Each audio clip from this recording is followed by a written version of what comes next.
As I've been making more videos, I've gotten more and more questions on the channel asking me either what's the difference between turbochargers and superchargers, which is better, which one should I get for my car, etc. So today I want to sit down and talk about which one is better, what are the pros and cons of each one, and how each one works. So let's get started. So one thing I want to say before we get started is that pro chargers are also an option, but those are a lot less common, and turbos and superchargers are sort of the main two systems that people will go with for big power boosts. So I'm just going to talk about those two today. So both turbochargers and superchargers are known as forced induction systems.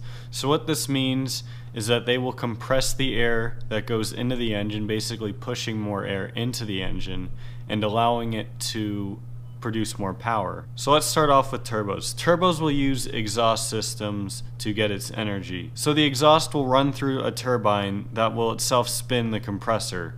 So the turbine can spin as high as 150,000 RPM. So when you think about how fast that is, that's like 30 times faster than a normal engine can rev. I mean, that's just insane how many revolutions per minute that is. I mean, it's just unfathomable. Now, depending on the size of your turbo, of course if you have a smaller turbo, that means less power, but it also means less lag. Now, newer turbos today have gotten a lot better with anti-lag, not anti-lag, but they don't lag as much as they used to. But if you strap a massive turbo onto your car, you're going to have to expect there's going to be some lag. Because granted, while that turbo is bigger, it takes a lot longer for those turbines to spin up and for it to produce boost. So one more thing I want to say about turbochargers. If you do live in a higher altitude area, turbochargers are going to be a better option for you because the air is obviously less dense up there.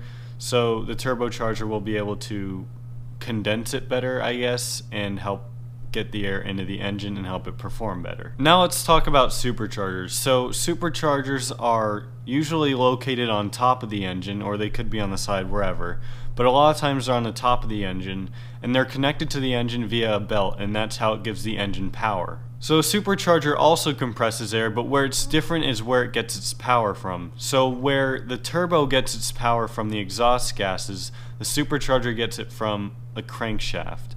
Now this is where I don't really like superchargers as much as turbos, because I think that superchargers will put stress on the engine that isn't intended. Now it's not saying that turbochargers don't put stress on the engine, because they certainly do if you're not careful, but I think that superchargers definitely put a lot more wear and tear on the engine because it gets its power from the crankshaft. Now another thing about superchargers, while turbos do have turbo lag sometimes, superchargers do not have any lag. It helps to keep that linear power band. So if you're someone who really likes the naturally aspirated feel of your car, then a supercharger might be a better option for you. So superchargers like to work better at lower RPMs, whereas turbochargers like to work at higher RPMs. So it really depends on what car you have, whether it's a car that doesn't like to rev out or it's a car that likes to rev out. It all just depends which route you'd want to go. Now there are some cars out there and engines that have both a supercharger and a turbocharger, which I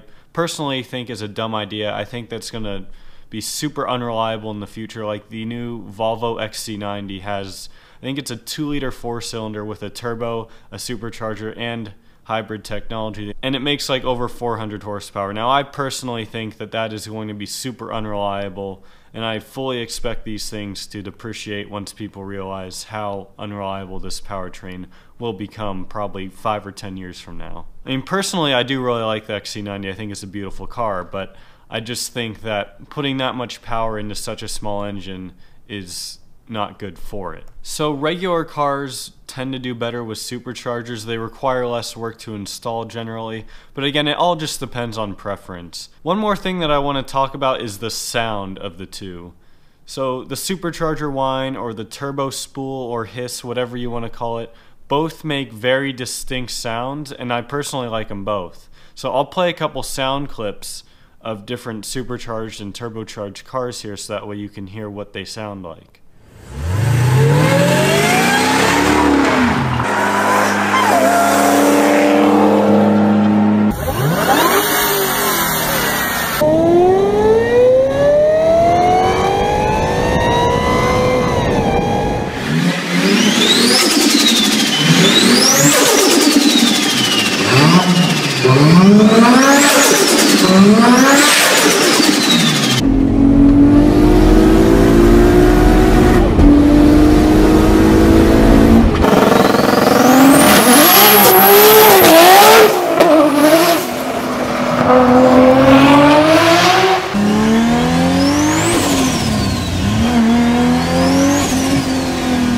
So as you can see, they both have very distinct and different sounds. I personally think that turbochargers do sound just a little bit better.